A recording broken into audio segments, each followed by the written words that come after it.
Welcome back. It's off to Old Trafford, where the pressure continues to mount on Ruben Amorim. And it doesn't get any easier when United host Chelsea and their wealth of attacking talent. The history of this club. All the people are hungry for success. And I want to succeed more than anyone. I know that when you are in Manchester United, you have to win games. Everybody here is underperforming. It's a really difficult moment in the history of Manchester United, and we have to address it. In 10 games in Premier League, we won 2. We need to survive now.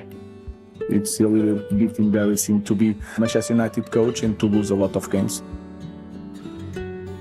Sometimes I want to quit. We are losing the feeling of we are a massive club. But we have to continue. There is no other way.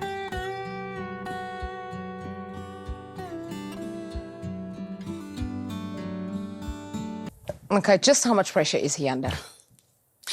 I think this is the potential to provide us with the biggest story of the weekend, because United at home, away, they're the same side defensively. They're all at sea. No matter who they play, they can find a way to self-destruct. The fans are not happy. The numbers suggest he's in trouble. 8 wins in 31 since he took over. It's the worst record of any Manchester United manager since the Second World War. He's yet to get back-to-back victories with one of the biggest clubs in the world, let alone in England. They've given him over £200 million to spend. He's brought in half-decent players, but they look like the same Man United. And some people might watch this and say, well, there were good minutes, good moments against Brentford, against Fulham. But you're Manchester United. You're not a team of moments. You're a team of consistency and victories and intimidating the opposition. And all of that fear factor has gone from them. Yeah. When you look at this Manchester United side, what are some of your biggest concerns? I thought the show was only an hour. No, you know what? I think we all just want Ruben to do great, and he's such a likeable fella. And he has to sit front and centre and do all these interviews, and it's hard. It's the hardest time, I think, ever for the football club. And he's trying to implement change, but he doesn't also want to change, this formation that he's had huge success with at Sporting and in Portugal. But this league's different. This league's harder and it's more competitive, and you don't have as much of the ball. I think when you have 67% of the ball, you can get your wing-backs in different positions. Yeah. I think in this league, if you don't have comfortable possession, you get hit on the counter. You saw two of the 3 goals against Manchester City. There's big space. You think about the 3rd goal.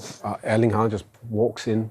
So they have. I mean, the striker situation still got to be sorted out. The goalkeeping situation still needs to be sorted out. 2 of the most important positions. No team I've ever seen win or play on didn't have those 2, the best of the best. You look at any team across any league, any country, and Man United still haven't sorted the goalkeeper out, and Šeško's still new. So, and the midfield balance. Kobbie Mainoo's got to play, by the way. He's not going to change the formation, but I think he's got to change the personnel within that. So, at what point, Owen, though, does he say this formation has worked for me? So that's the hill he's gonna. He won't. He's gone on record as saying, I'm going to stick with this formation. It's this kind of, I don't know if it's ego-driven, and I want to keep this kind of respectful towards him, because when he arrived, he was charismatic. I really wanted him to win. He'd done superbly well at Sporting. But as you've been saying, Owen, the Portuguese league, with respect to it, is an inferior league to the toughest league on the planet.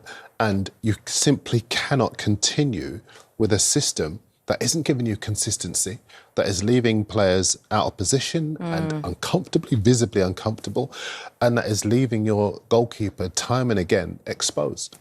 So then my question still stands. At which point does he say he has to make a change? Can he make a change? Is he just going to see this through? What are your thoughts on that? He's done it his way for a year. Yeah. And he's entitled to that because he's had amazing success.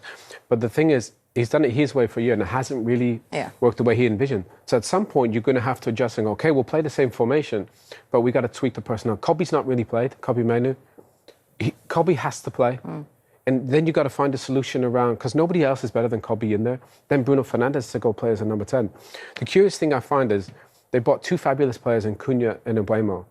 But the 2 best players last season were Bruno Fernandes and Ahmad. And where did they play? As a 10.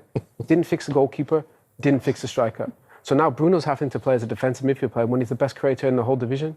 So play Bruno as a 10, put Kobe in there, and then maybe play Ahmad as a wing-back at left. He could do that. He could a great dribbler. He could beat people.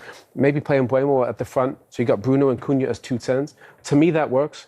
And at least you're changing something from what you've done for a year, and it shows, okay, I might not change the formation, but I'm going to tweak the personnel, because we all just want to see something.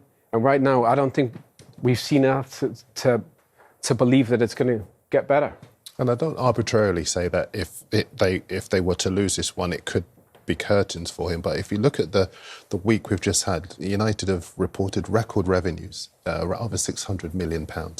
They're out of the League Cup at the moment, so domestically they have one fewer trophy to compete for.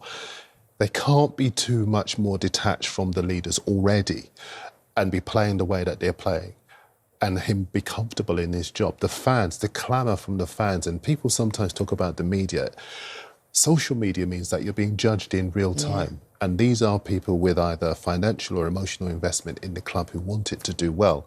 But at the moment, they aren't doing anything. The stats all say that United go into this fixture with the advantage. But I cannot see a set of circumstances where Chelsea, who are looking for a statement victory after drawing last week and gifting Brentford a late goal, and then being really beaten out of sight by Bayern in midweek, they will be hungry and desperate to expose But United. I don't think you can beat Chelsea.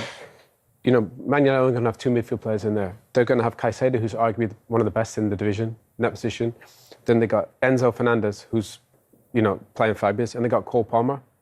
I mean, how are you supposed to? How are 2 guys supposed to be 3 top players? So somebody's going to have to drop in. And again, if I was playing in that team, I'd be thinking, guys, you've got to come help me in here. You know, I'm 3v2 against world-class players. So that's on the man to find a structure, because if they play like they did against City, it could be tricky for them. Will Chelsea be looking at this game and say this is the perfect one for us to bounce back? Absolutely, yes. Absolutely. Because the space that they'll be afforded in the wide areas, they're going to have so many... The fact that it's at Old Trafford means that there is an onus on the United players to come out and play. And that is going to leave spaces in behind for intelligent players like Cole Palmer. Actually, so many of their players. Pedro's fabulous. Neto's in great form. My goodness me. Kittens. They have so many weapons. And the pace that they're able to employ, the intelligence in terms of their distribution, and to be able to create opportunities for teammates in that forward line. Honestly, I could see this being a very, very difficult evening. The one thing I would say, against Arsenal at home, they played really well. It's probably their best performance this season, even though they lost. So they can do it. The only thing is they're creating a lot of... They just got to score. And that's why I think playing Mbeumo there, he's probably the best finisher at the club at the moment. Šeško's still a young man. He's learning his trade. It's a lot of pressure on a young guy. We saw that with Martial and Rashford and Højlund. You know, you can't experiment with these things. Play the guys that are ready. Cunha and Mbeumo, 25, 26, 27. They're ready to go and deal with that pressure. And that's why it's such a huge game for Manchester United. And just like that, Darren Lewis's favourite part of Team Talks is here. Prediction time. We'll start with Man United, Chelsea. I can't see United winning this. Chelsea to win it 3-1. Yeah, I mean, Manchester United need to win. They just need to win. So I think they'll somehow find a solution. Maybe tweak it, you know, personnel-wise. Chelsea are good. Really, really good. But they've had a tough game against Bayern Munich midweek. United haven't, so I think United will win the game 2-1.